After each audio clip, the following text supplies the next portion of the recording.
ፍትህ አናገኝም ብለው ነው የሚያምኑት። ያ ማለት ደግሞ አይመጡ ዲስከሬጅ ያደርጋል ሴቶች እንዳይመጡ ወደ ፍትህ። ስለዚህ ከዚህ የተሻለ ፍትህ የሚያገኙበት መንገድ መመቻቸት አለበት።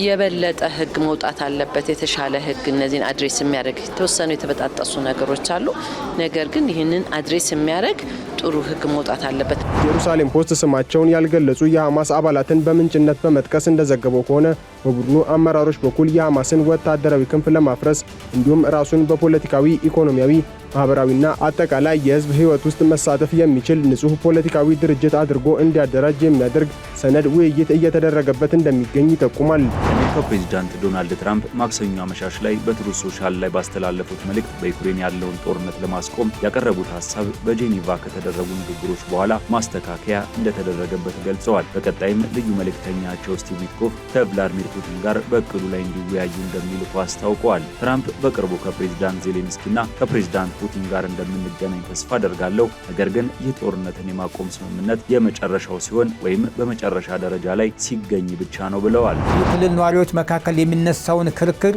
የስረ ነገር ስልጣን እንደተጠበቀ ሆኖ የክልል ከፍተኛና ጠቅላይ ፍርድ ቤት በውክልና ስልጣናቸው ተቀብለው የሚያስተናግዱት ይሆናል።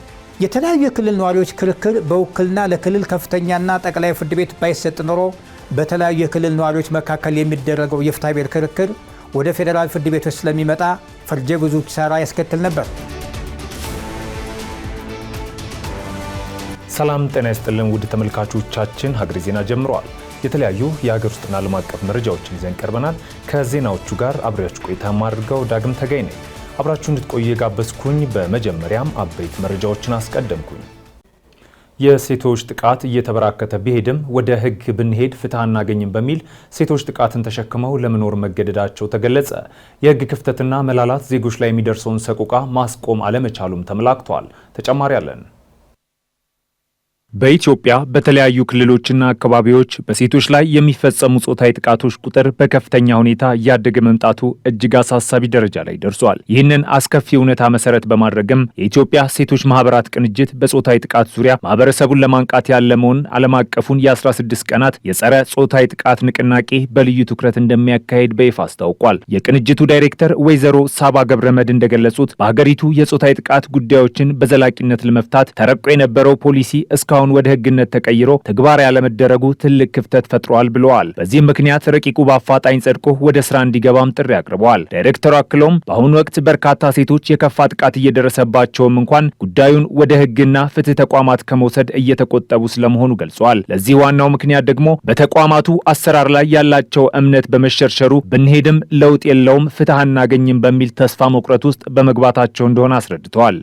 ያ ፖሊሲ ተረቆ ቁጭ ያለ ፖሊሲ ስላለ በጾታዊ ጥቃት ላይ እሱ ጸድቆ እንዲወጣ አንዱ ጥያቄያችን ነው። ሁለተኛ ክፍተት ያለባቸው ህጎች እንዲሻሻሉ ጥያቄያችን ነው። ሶስተኛ ደግሞ ህጎቹ በሚፈለገው መጠን እንዲፈጸሙ ሁሉም ስርዓት ብዙ ጥረት እንደሚደረግ እናምናለን። ግን አሁንም ሴቶች ፍትህ አናገኝም ብለው ነው የሚያምኑት። ያ ማለት ደግሞ አይመጡ ዲስከሬጅ ያደርጋል ሴቶች እንዳይመጡ ወደ ፍትህ። ስለዚህ ከዚህ የተሻለ ፍትህ የሚያገኙበት መንገድ መመቻቸት አለበት። የበለጠ ህግ መውጣት አለበት፣ የተሻለ ህግ እነዚህን አድሬስ የሚያደርግ። የተወሰኑ የተበጣጠሱ ነገሮች አሉ፣ ነገር ግን ይህንን አድሬስ የሚያደርግ ጥሩ ህግ መውጣት አለበት ብለን እናምናለን። ከዚህ በላይ ግን የበለጠ ደግሞ አዌርነስ መስራት አለብን፣ ሴቶች ለዚህ እንዳይጋለጡ። በጉዳዩ ላይ ምላሽ እንዲሰጡን የጠየቅናቸው የሴቶችና ማህበራዊ ጉዳይ ሚኒስቴር የሴቶች ጥቃት ጥበቃና ምላሽ ከፍተኛ ባለሙያ አቶ ዳዊት በሪውን በበኩላቸው በዘርፉ የህግ ክፍተት መኖሩን አልሸሸጉም። ባለሙያው አሁን ባለው ሁኔታ የህግ ማዕቀፎች ክፍተት እንዳለባቸውና የህግ ተፈጻሚነትም ላይ ላላ ያሉ አሰራሮች እንደሚታዩ በማመን ይህንን ችግር በዘላቂነት ለመፍታትና ተጎጂዎችን ለመካስ የሚያስችል አዲስ የህግ ማዕቀፍ የማስተካከልና የማዘጋጀት ስራ በልዩ ትኩረት እየተሰራ መሆኑን ገልጸዋል። በትክክል አቀድም እኮ ተናግሬ ያለው የህግ ክፍተት ያለባቸው ጉዳዮች አለው ብለን ስላመንም ደግሞ የህግ ክፍተት አለባቸው ተብለው የተለዩ ጉዳዮችን ለቅመን ለማስተካከል ስራ እየተሰራ ነው ያለው። አስተማሪ ጥቃት ሲፈጽሙ ለምናያቸው አካላት ለአጥፊዎች አስተማሪ የሆነ ቅጣት ማነው ሲሰጥም አለማየት አንዱ ህጉ የላላበት መንገድ ሊያሰኝ ይችላል። እንደ ሚኒስቴር መስሪያ ቤት የህግ ክፍተት አለባቸው ተብሎ የሚታመንባቸው ጉዳዮችን ለቅሞ ከተለያዩ ቀደም ብዬ እንደጠቀስኩት ከሚመለከታቸው ባለድርሻ አካላት ጋር በመሆን የህግ ክፍተት አለባቸው ተብሎ የተለዩ በሴቶችና ህጻናት ላይ የሚደርሱ ችግሮችን ከመቅረፍ አንጻር የተለያዩ ጥናት አጥንቶ ከሚመለከታቸው ባለድርሻ አካላት ጋር ሰፋፊ ውይይቶችን አድርጎ መጨረሻ ላይ እንግዲህ ማጽደቅ ብቻ ነው የሚቀረው እንጂ የህግ ክፍተቶችን ለቅሞ ለማጸደቅ ሂደት ላይ ነው ያለውና ሴቶች በየቀኑ የሚገጥማቸውን ተግዳሮቶች፣ የኢኮኖሚና የፍትህ ጥያቄዎች ለውሳኔ ሰጪ የመንግስት አካላት እንዲሁም ለባለድርሻ አካላት በማቅረብ ረገድ ሰፊ ክፍተቶች መኖራቸው ታምነዋል። በመሆኑም መንግስታዊና መንግስት ያልሆኑ ተቋማት ለችግሮቹ የፖሊሲና የህግ ምላሽ እንዲሰጡ ተገቢውን ግፊት በማድረግ የጾታ እኩልነት በተግባር እንዲረጋገጥ ሁሉም የበኩሉን ከፍተኛ አስተዋጽኦ ሊያደርግ እንደሚገባ ጥብቅ መልእክት ተላልፏል። የሐማስ ከፍተኛ አመራሮች የቡድኑ ቀጣይ ዕጣ ፈንታ ምን መምሰል እንዳለበት እየተወያዩ መሆኑ ተነግሯል። ትጥቅ መፍታትን በተመለከተም ለመነጋገር ፈቃደኛ ሊሆኑ እንደሚችሉ የተገለጸ ሲሆን በማህሙድ አባስ የሚመራውን የፍልስጤም ነጻነት ድርጅት ሊቀላቀል እንደሚችልም ተነግሯል። ደምሶች ፈራው በአሜሪካ አሸማጋይነት በተካሄደው የእስራኤልና የሐማስ የተኩስ አቁም ስምምነት ዝርዝሮች ውስጥ ከሰፈሩት ጉዳዮች መካከል የሐማስ ወታደራዊ ትጥቅ መፍታት የሚለው አንዱ ቢሆንም በመጀመሪያው ዙር ስምምነት ውስጥ ግን ሳይካተት መቅረቱ ይታወቃል። ይሁንና በቀጣዩ ሁለተኛው ዙር ድርድር ግን በቀዳሚነት የሚቀመጥ ሐሳብ እንደሚሆን ይጠበቃል። ከዚሁ ጋር በተያያዘም በጋዛ ሰርጥ ውስጥም ሆነ በውጭ የሚገኙ የሐማስ መሪዎች የቡድኑን ቀጣይ ዕጣ ፈንታ ምን መምሰል አለበት በሚለው ዙሪያ እየተወያዩ መሆኑ ተነግሯል። ትጥቅ መፍታትን በተመለከተም ለመነጋገርም ፈቃደኛ ሊሆኑ እንደሚችሉ ተገልጿል። ጄሩሳሌም ፖስት ስማቸውን ያልገለጹ የሐማስ አባላትን በምንጭነት በመጥቀስ እንደዘገበው ከሆነ በቡድኑ አመራሮች በኩል የሐማስን ወታደራዊ ክንፍ ለማፍረስ እንዲሁም ራሱን በፖለቲካዊ፣ ኢኮኖሚያዊ፣ ማህበራዊና አጠቃላይ የህዝብ ህይወት ውስጥ መሳተፍ የሚችል ንጹህ ፖለቲካዊ ድርጅት አድርጎ እንዲያደራጅ የሚያደርግ ሰነድ ውይይት እየተደረገበት እንደሚገኝ ይጠቁማል። ይህ ሰነድ ሐማስ በፍልስጤም አስተዳደር ፕሬዝዳንት ማህሙድ አባስ የሚመራው የፍልስጤም ነጻነት ድርጅት ፒኤልኦ አባል እንዲሆን የሚያስችሉ ምክረ ሀሳቦችንም የያዘ ነው ተብሏል። የፍልስጤም የነጻነት ድርጅትን መቀላቀሉ ደግሞ ሐማስን ከሌሎች የፍልስጤም የፖለቲካ ፓርቲዎች ጋር በመሆን ቁልፍ ፖለቲካዊ ተዋናይ እንዲሆን ያስችለዋል ተብሎም ይጠበቃል። ምንጩ አክሎም የሐማስ መሪዎች ከግብጽ ከኳታርና ከቱርክ ጋር ትጥቅ የማስፈታት ሂደትን በተመለከተ አስቀድሞ ውይይት ማድረጉን የገለጸ ሲሆን ከአሜሪካ ጋርም ቢሆን ቀጥተኛ ባልሆነ መንገድ ውይይቶች እንደተደረጉ ጠቁሟል። ሆኖም ሐማስ ትጥቁን ሊፈታ የሚችለው በፍልስጤም ብሔራዊ ስምምነት ብቻ ሲሆን የእስራኤልን ወይም የተባበሩት መንግስታት ድርጅት ጣልቃ እንዲገቡ እንደማይፈቅድም አስረድቷል። የአሜሪካው ፕሬዝዳንት ዶናልድ ትራምፕ ለጋዛ ባቀረቡት ባለ 20 ነጥብ እቅድ መሰረት ዓለም አቀፍ የሰላም አስከባሪ ኃይል የጋዛን ትጥቅ የማስፈታት ሂደት ውስጥ የመሳተፍ ኃላፊነት ሊሰጠው ይችላል ተብሎ የሚጠበቅ ቢሆንም ሐማስ ግን ዓለም አቀፍ የሰላም አስከባሪ ኃይሉ ሐማስን በኃይል ትጥቅ እንዲያስፈታ አንፈቅድም ብሏል። ይህ የሚሆን ከሆነ ግን በቀጠናው አላስፈላጊ የሆነ ትርምስ ሊፈጠር ይችላል ሲል በጽኑ አስጠንቅቋል። ሐማስን ትጥቅ ከማስፈታት ባለፈ ደግሞ አሜሪካና እስራኤል በሐማስ ላይ ከፍተኛ ጫና እንዲያሳድሩበት እያደረጋቸው ያለው ነገር አሁንም ከጋዛ ፍርስራሽ ውስጥ ወጥተው ለእስራኤል መንግስት ተላልፈው ያልተሰጡት ቀሪ የእስራኤላውያን ታጋቾች አስክሬን ጉዳይ ነው። የመጨረሻዎቹ ቀሪ 3 የእስራኤላውያን ታጋቾች አስክሬን እስካሁን እንዳልተመለሰ ሲነገር የቆየ ቢሆንም በዛሬው ዕለት ደግሞ ከእነዚህ 3 አስክሬኖች ሐማስ የአንዱን ለእስራኤል ጦር ማስረከቡ ተነግሯል። የእስራኤል ጠቅላይ ሚኒስትር ጽሕፈት ቤት እንደገለጸው ከሆነም እስራኤል በቀይ መስቀል በኩል ሐማስና የፍልስጤም እስላማዊ ጂሃድ ወይም ፒአይጄ በጋዛ ውስጥ ከቀሩት የመጨረሻዎቹ 3 ሕይወታቸው ካለፉ ታጋቾች የአንዱን አስክሬን ይዟል ያሉትን ሬሳ ሳጥን መቀበላቸውን አስታውቋል። የጠቅላይ ሚኒስትር ቤንያሚን ኔታንያሁ ጽሕፈት ቤት ይህንኑ አስመልክቶ ባወጣው መግለጫም የአስክሬኑን ወዲያውኑ ወደ እስራኤል ጦር ተላልፎ አለመሰጠቱን በቀና መንገድ እንደማያየውና የተኩስ አቁም ስምምነቱ ላይ የተፈጸመ ተጨማሪ ጥሰት እንደሆነም ገልጿል። ታጋቾችን የመመለስ ጥረቱም እንዲሁ ይቀጥላል ያለው ጽሕፈት ቤቱ የመጨረሻው ታጋች እስኪመለስ ድረስም አይቆምም ብሏል።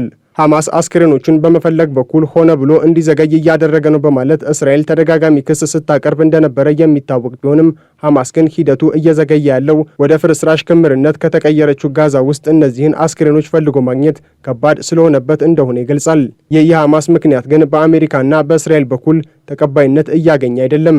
ተጨማሪ ጫናዎችን በሐማስ ላይ ለመፍጠር በሚል የተለያዩ ጥቃቶችንና እርምጃዎችንም እየወሰዱ ይገኛሉ። በትላንትናው ዕለትም የዚሁ አካል እንደሆነ የተነገረለት በአሜሪካና በእስራኤል የሚደገፈው የጋዛ ሰብአዊ እርዳታ ፋውንዴሽን ለ6 ወራት ያህል በፍልስጤም ውስጥ ሲያከናውናቸው የቆዩትን የእርዳታ ስራዎቹን እያጠናቀቀ መሆኑን አስታውቋል። ድርጅቱ በሐማስና በእስራኤል መካከል የተኩስ አቁም ስምምነት ተግባራዊ ከሆነ በኋላ በጋዛ የሚገኙትን 3ቱን የምግብ ማከፋፈያ ጣቢያዎቹን አግዶ እንደነበረ የሚታወስ ነው። በተባበሩት መንግስታት ድርጅት መረጃ መሰረት በጂኤፍኤች ጣቢያዎች አቅራቢያ የምግብ እርዳታ ለማግኘት በነበረው ትርምስ ውስጥ በመቶዎች የሚቆጠሩ ፍልስጤማውያን ሲገደሉ አብዛኛዎቹም በእስራኤል ጦር ተኩስ ሰለባ ሆነዋል ብሏል። ይሁን እንጂ የእስራኤል ምላሽ ወታደሮቿ የማስጠንቀቂያ ጥይት ብቻ ነው የተኮሱት የሚል ነበር። ጂኤችኤፍ በትላንትናው ዕለት እንዳስታወቀው ከሆነም የድንገተኛ ጊዜ ተልእኮውን በተሳካ ሁኔታ በማጠናቀቁ ምክንያት የሰብአዊ ድጋፍ ስራዎቹን በማጠናቀቅ ላይ ይገኛል ብሏል።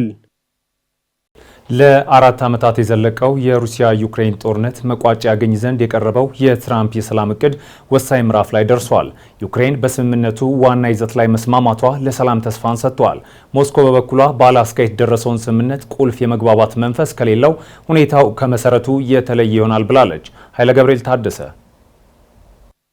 ለ4 ዓመታት ያህል የዘለቀውን የሩሲያና የዩክሬን ጦርነትን መቋጫ ያገኝ ዘንድ ከፍተኛ ዲፕሎማሲያዊ እንቅስቃሴዎች እየተደረጉ ነው። በዚህ እንቅስቃሴ ውስጥ ዋነኛውን ሚና እየተጫወተ የሚገኘው የትራምፕ አስተዳደር ነው። የሰላም ስምምነት ለማምጣት የሚደረገው ጥረት ፍሬያማ እየሆነ መምጣቱን የሚያሳዩ ምልክቶች እየታዩ ይገኛሉ። ይሁንና ሂደቱ ውስብስብና ባልተጠበቁ ክስተቶች የታጀበ በመሆኑ የሰላም ጭላንጭሉን ወደ ሙሉ ብርሃን ይቀየር እንደሆነ ለማወቅ ጊዜ የሚጠይቅ ይሆናል። የአሜሪካው ፕሬዚዳንት ዶናልድ ትራምፕ ማክሰኞ አመሻሽ ላይ በትሩዝ ሶሻል ላይ ባስተላለፉት መልእክት በዩክሬን ያለውን ጦርነት ለማስቆም ያቀረቡት ሀሳብ በጄኔቫ ከተደረጉ ንግግሮች በኋላ ማስተካከያ እንደተደረገበት ገልጸዋል። በቀጣይም ልዩ መልእክተኛቸው ስቲቭ ዊትኮፍ ከቭላዲሚር ፑቲን ጋር በእቅዱ ላይ እንዲወያዩ እንደሚልኩ አስታውቀዋል። ትራምፕ በቅርቡ ከፕሬዚዳንት ዜሌንስኪና ከፕሬዚዳንት ፑቲን ጋር እንደምንገናኝ ተስፋ አደርጋለሁ፣ ነገር ግን ይህ ጦርነትን የማቆም ስምምነት የመጨረሻው ሲሆን ወይም በመጨረሻ ደረጃ ላይ ሲገኝ ብቻ ነው ብለዋል። በጦርነት ላይ ባሉት ሀገራት መካከል ያሉትን ጥቂት ቀሪ የልዩነት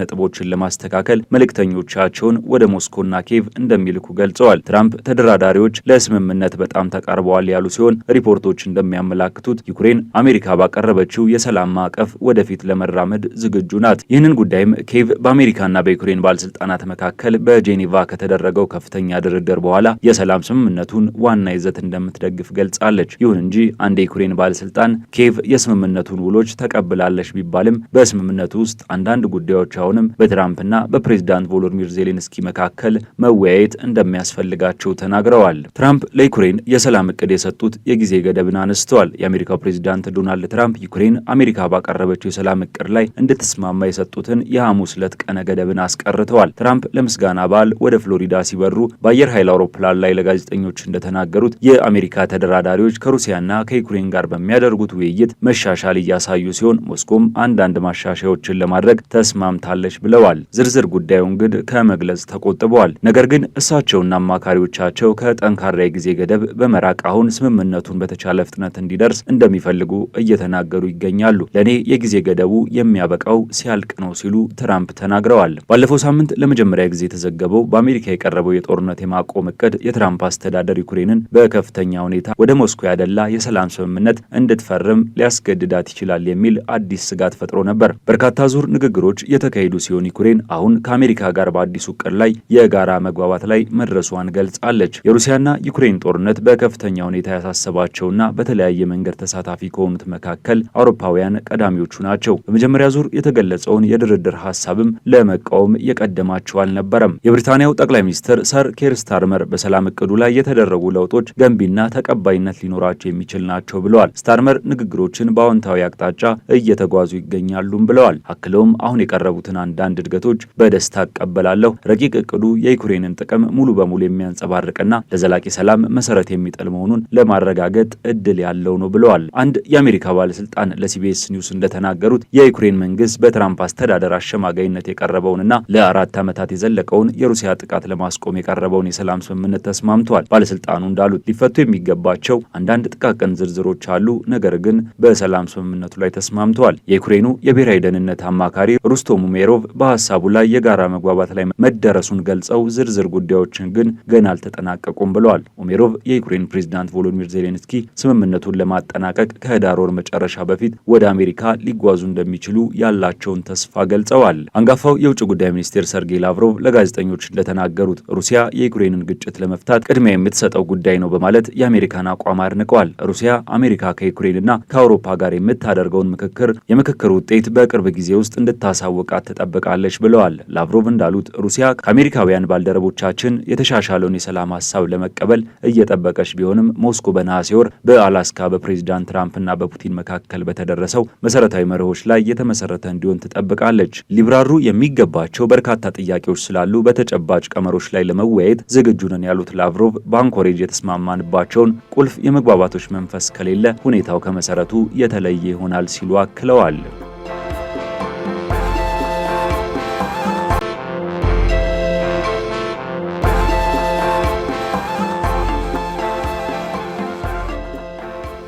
ውድ ተመልካቾቻችን ሀገሬ ዜና እንደቀጠለ ነው። አጫጭር ወዳልናቸው መረጃዎች አለፍን። የውጭ ጉዳይ ሚኒስትሩ ጌዲዮን ጢሞቴዎስ የኮፕ 32 ተወካይ ፕሬዝዳንት ሆነው መመረጣቸው ተገለጸ። በተባበሩት መንግስታት የአየር ንብረት ለውጥ ማዕቀፍ ኮንቬንሽን መሰረት የኢትዮጵያ የኮፕ 32 አስተናጋጅ ሀገር መሆኗን ተከትሎ የኢትዮጵያ መንግስት የውጭ ጉዳይ ሚኒስትሩን ጌዲዮን ጢሞቴዎስ የኮፕ 32 ተወካይ ፕሬዝዳንት አድርጎ ሰይሟል። ጌዲዮን ጢሞቴዎስ ከሀገር ውስጥ የስራ ኃላፊዎች ከተባበሩት መንግስታት አካላትና ዓለም አቀፍ አጋሮች ጋር በመተባበር የኮፕ 32 ዝግጅትን እንደሚመሩም ተጠቁመዋል። የኢትዮጵያ መንግስት የተባበሩት መንግስታት የአየር ንብረት ለውጥ ማዕቀፍ ኮንቬንሽን አባል ሀገራት ለኢትዮጵያ የማዘጋጀት ኃላፊነት በመስጠታቸው ምስጋናውን አቅርቦ በዶክተር ጌዲዮን ጢሞቴዎስ አስተባባሪነት ከዓለም የአየር ንብረት ጥበቃ ማህበር ጋር በቅርበት ለመስራት ዝግጁ መሆኑንም ገልጸዋል።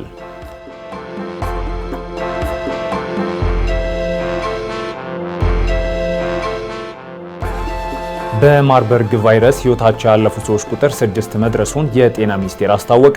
ቫይረሱ ከተከሰተበት ጊዜ ጀምሮ እስከ ዛሬ ጠዋት ድረስ 73 ላቦራቶሪ ተሰርቶ በ11 ግለሰቦች ላይ ቫይረሱ መኖሩ መረጋገጡ ተገልጿል። ቫይረሱ ከተገኘባቸው 11 ሰዎች የ6 ሰዎች ህይወት ማለፉንና 5 ሰዎች በሕክምና ላይ እንደሚገኙ አስታውቀዋል። በሕክምና ላይ ካሉ ሰዎች መካከል ደግሞ አንዱ ጽኑ ህመምተኛ እንደሆነ አመላክተዋል። በበሽታው ከተያዙ ሰዎች ጋር ንክኪ ያላቸው ተብሎ የተጠረጠሩ 349 ሰዎች ተለይተው ክትትል ሲደረግ መቆየቱንና 119 የክትትል ጊዜ ገደብ ጨርሰው መውጣታቸው ተነግሯል። ምልክት ከታየባቸው ሰዎች ጋር ንክኪ ሲኖር ራስን መለየት፣ እጅን በሳሙና መታጠብና ሌሎች የጥንቃቄ ስራዎችን መስራት ከሁሉም እንደሚጠበቅ ገልጸዋል።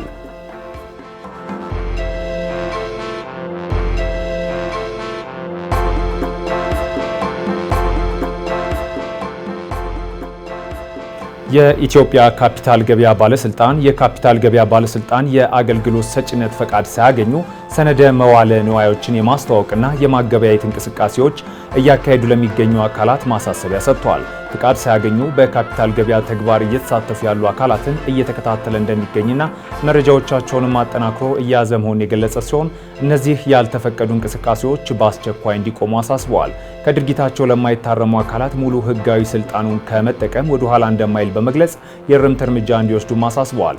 ህብረተሰቡም ከፍተኛ ጥንቃቄ እንዲያደርግና በማህበራዊ ሚዲያ መድረኮች ላይ ሰነደ መዋለ ንዋይ ለማገበያየት የሚያስተዋውቁና የሚያገበያዩ እንዲሁም የተለያዩ የኢንቨስትመንት አማራጮችን እንዲሁም እድሎችን እናቀርባለን የሚሉ ግለሰቦች ወይም ድርጅቶች ጋር ከመነጋገርና ከመዋዋል አስቀድሞ ከባለስልጣኑ ተገቢ ፍቃድ ያላቸው መሆኑን እንዲያረጋግጥ ባለስልጣኑ አሳስበዋል።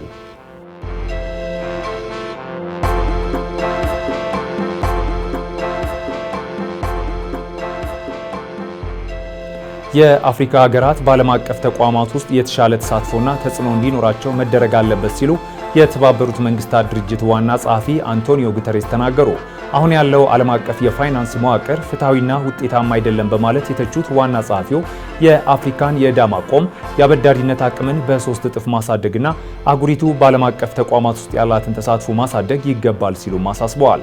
ዋና ጸሐፊው ይህ እርምጃ ትልቅ ታሪካዊ ኢፍትሐዊነት የሚቀለበስበት መንገድ መሆኑን በመግለጽ የአፍሪካና አውሮፓ ሀገራት በተባበሩት መንግስታት 40 በመቶ ያህሉን የሚወክሉ በመሆናቸው የአዲሱ ዓለም ማዕከላዊ ምሰሶ የመሆን አቅም እንዳላቸው አጽንኦት ሰጥተዋል። የፋይናንስ ስርዓት ማሻሻያ፣ የአየር ንብረትና የሰላም ጉዳይ ሁለቱ ህብረቶች በትብብር የሚሰሩባቸው ወሳኝ ዘርፎች መሆናቸውንም ተናግረዋል።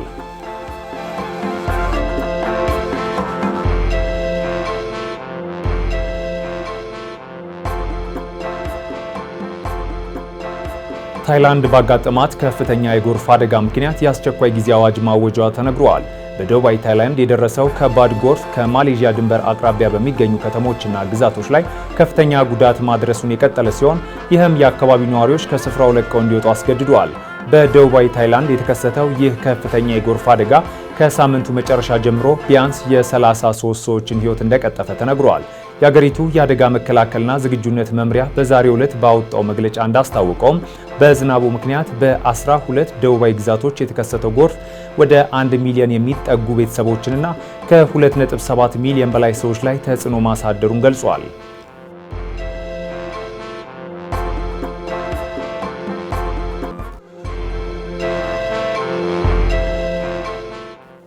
ወደ ቢዝነስ መረጃ አለፍን።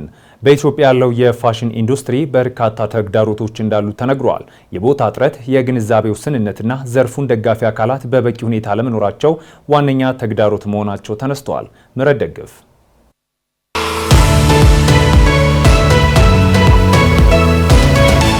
በኢትዮጵያ ያለው የፋሽን ኢንዱስትሪ በርካታ ተግዳሮቶች እንዳሉት ተነገረ።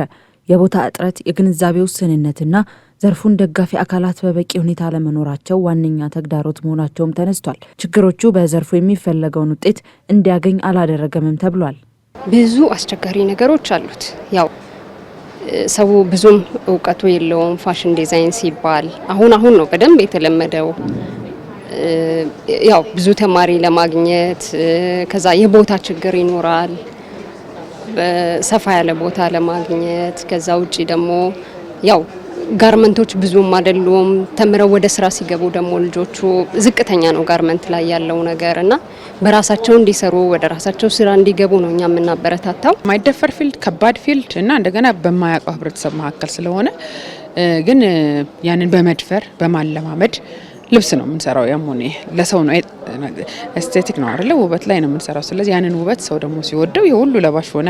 ሀገሪቷ በባህል ልብስ ሆነ በጣም ታዋቂ ሆነችና ምንም እንኳን እነዚህ ተግዳሮቶች ቢኖሩም ላለፉት 20 ዓመታት በፋሽን ኢንዱስትሪ የቆየው ኔክስት ፋሽንና ዲዛይን ኮሌጅ ችግሮቹን ተቋቁሞ ተማሪዎችን በማሰልጠንና በዘርፉ ያለውን የሰው ኃይል በመጨመር የኢትዮጵያን የፋሽን ኢንዱስትሪ አንድ እርምጃ ያራመደ መሆኑ ተነግሯል። ቀደም ሲል የተነሱት ችግሮች እንዲፈቱና ዘርፉ አሁን ካለበት ደረጃም ከፍ ለማድረግ መንግስትም ሆነ ህብረተሰቡ የበኩላቸውን እንዲወጡም ተጠይቋል። ኔክስት ፋሽን ዲዛይን ያው በዋናነት የፋሽን ዲዛይን ስልጠና ነው የሚሰጠው። በርካታ ዲዛይነሮችን አፈርቷል። ከደረጃ 1 እስከ ደረጃ 4 ነው ስልጠና የሚሰጠው። በፓተርን ሜኪንግ፣ በልብስ ስፌት፣ በፋሽን አርት ነው የምናስተምረው። በርካታ ተማሪዎችን አስተምረን አስመርቀናል። በሀገር ውስጥም በውጭም ብዙ ፋሽን ሾዎች ላይ ተሳታፊ የነበሩ ታዋቂ የሚባሉ የሀገራችን ዲዛይነሮችን አፍርተናል። እስካሁን መስፈርቱ ከ12ኛ ክፍል በላይ በጣም ብዙ ትውልድ አፍርተናል። በየዓለማቱ እየዞሩ ብዙ ነገር የሚሰሩ ወጣቶችን አፍርተናል።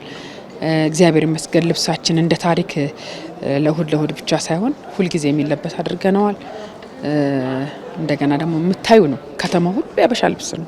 ሽሮ ሜዳ በፊት ታፍና ሽሮ ሜዳ የቀረች የነበረች ልብስ በጥቂት ሸማኔዎች የተያዘ ልብስ በዚህ ሁሉ ዲዛይነር መሰራቱ ቀላል ነገር አይደለም። ለብዙ ሰው እንጀራ መሆኑ ቀላል ነገር አይደለም። የቦታ ችግር አለብን።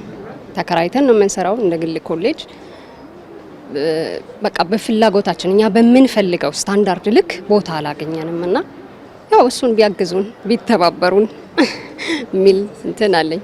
ተቋሙ ባሳለፋቸው ዓመታት ከ5000 በላይ ተማሪዎችን አሰልጥኖ በማብቃት ዘርፉን እንዲቀላቀሉ ማድረጉን የገለጸ ሲሆን ኢንዱስትሪውን ወደፊት ለማራመድ እንዲሁም በዘርፉ ሊመሰገኑ የሚገባቸውን አካላት ለማመስገን ያለመ አፋ የተሰኘ አዋርድና የፋሽን ሾው ዝግጅት ህዳር 20 ቀን 2018 ዓ.ም ማዘጋጀቱን አስታውቋል። በሽልማቱ የሚሳተፉ አካላትንም ይፋ አድርጓል።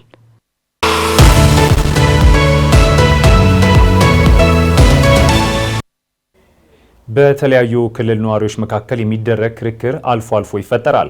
በመሰል ሁኔታዎች ውስጥ ዜጎች በፍርድ ቤት ላይ ያላቸው እምነት እንዳይሸረሸር ጉዳዩ በውክልና ለፌዴራል ፍርድ ቤት ይሰጣል። የዛሬው ከጠበቃው ጋር ጥንክራችን ትኩረት ነው። ተከታትለን እንመለስ።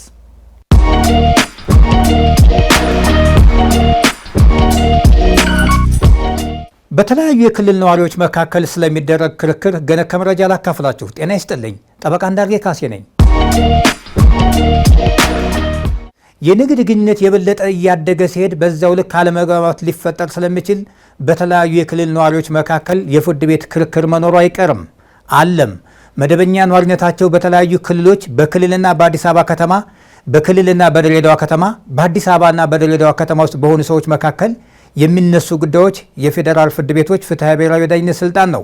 በህገ መንግስቱ እንደተመለከተው የክልል ከፍተኛ ፍርድ ቤት በክልሉ ከሚኖረው የዳኝነት ስልጣን በተጨማሪ የፌዴራል የመጀመሪያ ደረጃ ፍርድ ቤት የዳኝነት ስልጣን እንዳለውና የክልል ጠቅላይ ፍርድ ቤት የፌዴራል ከፍተኛ ፍርድ ቤት የዳኝነት ስልጣን እንዳለው ተመልክቷል።